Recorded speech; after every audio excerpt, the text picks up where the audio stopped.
Hello दोस्तों, मेरा नाम अंकित है और आपका ड्रग डिस्कवरी डाइजेस्ट चैनल में स्वागत है।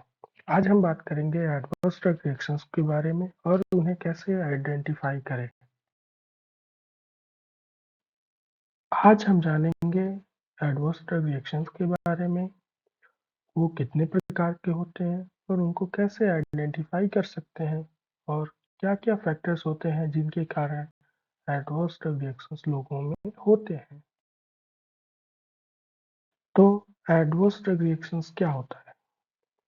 Adverse drug reactions refers to unintended and harmful response to medication that occur at normal or therapeutic dose used for prophylaxis, diagnosis or treatment of disease। मतलब कि जो नॉर्मल थेरेप्यूटिक डोज इस्तेमाल होता है किसी भी बीमारी को ठीक करने के लिए, अगर उसी डोज पे किसी को कुछ अनचाहे या हार्मफुल रिस्पॉन्स आते हैं, उस रिस्पॉन्स को हम एडवर्स रिएक्शंस कहते हैं। एडवर्स रिएक्शंस को आइडेंटिफाई करने के क्या महत्व हैं? आइडेंटिफाई करते हैं तो हम उससे पेशेंट्स की सेफ्टी को मेंटेन करते हैं, जिसमें pharmacist play a crucial role in monitoring and identifying adverse reactions to prevent harm to patient. ADR अगर जितना जल्दी अगर हम आइडेंटिफाई करते हैं, उतने ही टाइमली उसको हम मैनेज करेंगे और कोई मेजर कॉम्प्लिकेशन होने से पेशेंट को बचा सकते हैं। Collaboration with healthcare team, pharmacist staff contribute valuable insights to healthcare team by reporting adverse drug reactions and assisting in their management। अगर फार्मासिस्ट कोई भी एडवर्स ड्रग रिएक्शंस अगर रिपोर्ट करता है टाइमली, तो वो एक हेल्थ केयर टीम में काफ़ी अच्छा अपना कंट्रीब्यूशन दे रहा है, ताकि किसी भी एरियाज को टाइमली मैनेज किया जा सके। एडवर्स ड्रग रिएक्शंस को आइडेंटिफाई करना एक कानूनी और नैतिक जिम्मेदारी भी है, ताकि पेशेंट्स की सेफ्टी मेंटेन रहे और कोई बड़ी अनहोनी घटना होने से रोका जा सके और समय से उसकी रिपोर्टिंग की जाए।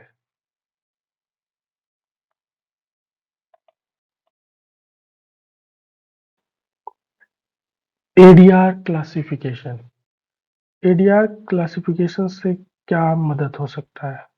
देखिए, एडीआर क्लासिफिकेशन हमें किसी भी एडीआर को आइडेंटिफाई करने में, उसको समझने में और उसको मैनेज करने में मदद करता है।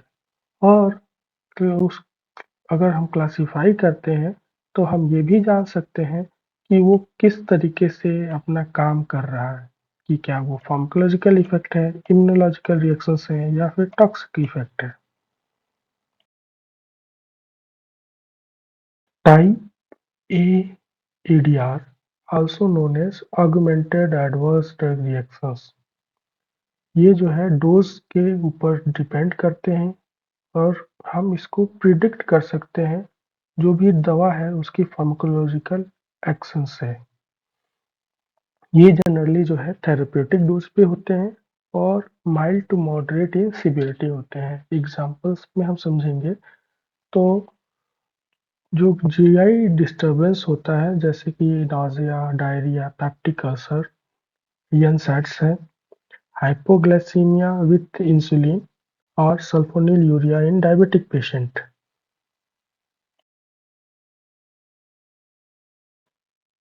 Type B adverse drug reactions, also known as bizarre adverse drug reactions, these are idiosyncratic reaction, मतलब कि ये अनयूजुअल रिएक्शंस होते हैं, इसको हम पहले से बता नहीं सकते, अनप्रिडिक्टेबल होते हैं। ये डोज के ऊपर निर्भर नहीं करते हैं और स्मॉल प्रोपोर्शन ऑफ पेशेंट में होते हैं। इन रिएक्शंस का फार्माकोलॉजिकल एक्शन से कोई लेना-देना नहीं होता है। ये ससेप्टिबल इंडिविजुअल्स में होते हैं। जो कि जेनेटिक या इम्यूनोलॉजिकल फैक्टर्स के कारण हो सकते हैं। सीवीआरटी जो है इनका लाइफ थ्रेटनिंग जनरली होता है। टाइप बी एडीआर के एग्जांपल्स हैं एलर्जिक रिएक्शंस जैसे कि रैश या फिर एनाफाइलैक्सिस ड्यू टू एंटीबायोटिक या नसर्स या फिर drug induced liver injury with certain medication like ketoconazole. Type C adverse drug reactions also known as continuous use adverse drug reactions. These are reactions dose dependent toxic reactions होते हैं occur with continuous use या फिर high dose therapy लेने के कारण होते हैं। There is a relationship between drug exposure and toxicity which are dose dependent. Generally जो है किसी भी दवा का लंबे समय तक इस्तेमाल करने के कारण या फिर किसी दवा का शरीर में एक्युमुलेशन के कारण टाइप सी रिएक्शंस होते हैं। टाइप सी रिएक्शंस में ड्रग का लेवल को मॉनिटर करना या फिर ऑर्गन के फंक्शंस को मॉनिटर करना जरूरी होता है ताकि हम टाइप सी टाइप के रिएक्शंस को टाइमली आइडेंटिफाई कर। Few examples of type C ADR: nephrotoxicity with aminoglycoside antibiotics या cardiotoxicity with anthracycline chemotherapy drugs. Type D ADRs, also known as delayed reactions. Type D ADRs are delayed reactions, meaning they manifest with a latency period, often related to chronic exposure or cumulative dose. Regular monitoring is essential for early detection and prevention. Examples इसके जो होंगे वो हैं drug induced malignancy जैसे कि कोई secondary cancer हो जाता है किसी भी कीमोथेरेपी ड्रग के इस्तेमाल से या फिर osteoporosis with corticosteroid use. Type E adverse drug reactions. Type ई जो एडवर्स ड्रग रिएक्शंस होते हैं उसको हम end of use adverse drug reactions भी बोलते हैं। ये रिएक्शंस जो है किसी भी ट्रीटमेंट के एंड में होते हैं। ये जनरली जो है विड्रॉल इफेक्ट के रूप में सामने आते हैं और ये जो आते हैं इसको बोलते हैं रिबाउंड फिनोमिना। इसमें होता ये है कि ड्रग का फार्माकोलॉजिकल इफेक्ट दोबारा से देखने को मिलता है या फिर कोई कंपनसेटरी रेस्पॉन्स जनरेट होता है।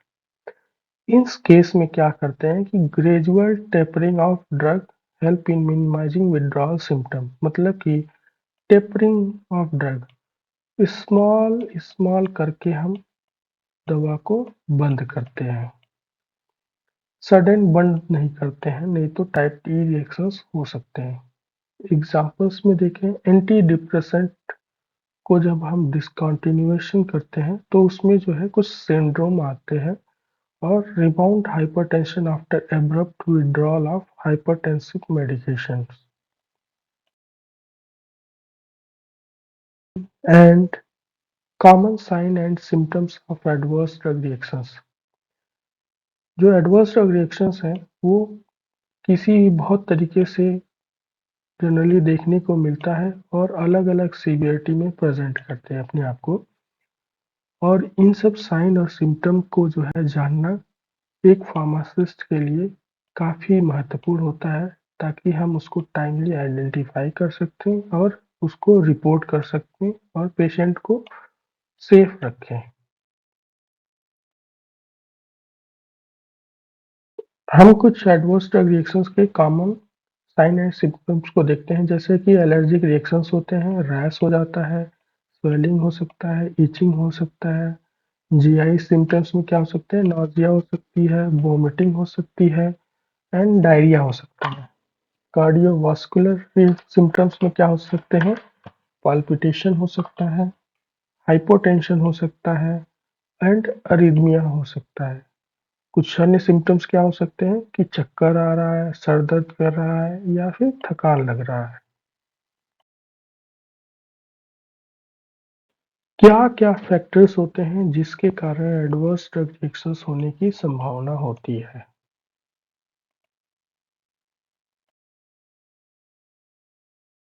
Factors influencing ADR occurrence.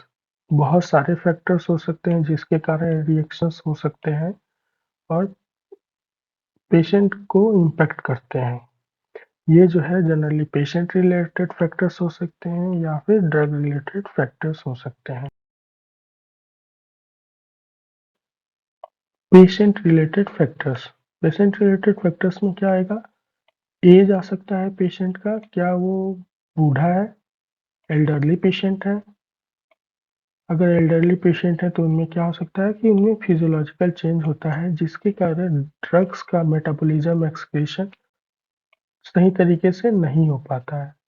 और साथ ही साथ क्या होता है कि बुजुर्ग लोग जो है पॉलीफार्मेसी ज़्यादा करते हैं। साथ में जो बच्चे होते हैं उनको भी ज़्यादा रिएक्शंस होने की संभावना होती है क्योंकि उनमें भी मेटाबॉलिज्म की प्रक्रिया जो है थोड़ी स्लो होती है। साथ में कोमॉर्बिडिटी, क्या पेश कोई कई पेशेंट में क्या होता है कि दवा कुछ ले रहे हैं, साथ में उनको अन्य बीमारी भी रहती है, जिसके कारण दवा का रिएक्शंस होने का संभावना ज़्यादा होता है, जैसे कि रीनल या हेपेटिक इम्पेयरमेंट होना, जिससे कि क्या होगा कि जो ड्रग का मेटाबॉलिज्म होगा वो अल्टर हो जाएगा और एडीआर होने की संभावना बढ़ जाती है।